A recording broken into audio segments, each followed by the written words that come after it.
ونحن جميعا ينبغي علينا أن نتدبر في القرآن، وأطلب منكم أن تتدبروا.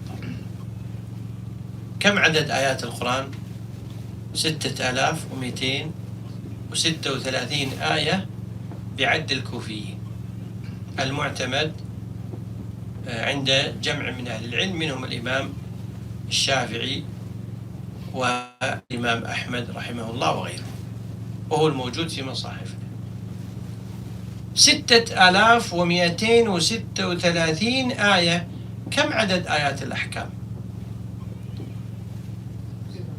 أوسع ما قيل في عدد آيات الأحكام 500 آية، هذا أوسع قول. منهم من قال أقل من ذلك، لكن خلونا مع أوسع الأقوال 500 آية. تأملوا معي، عندنا 6000. 500 من 6000 يعني أقل من السدس في الأحكام.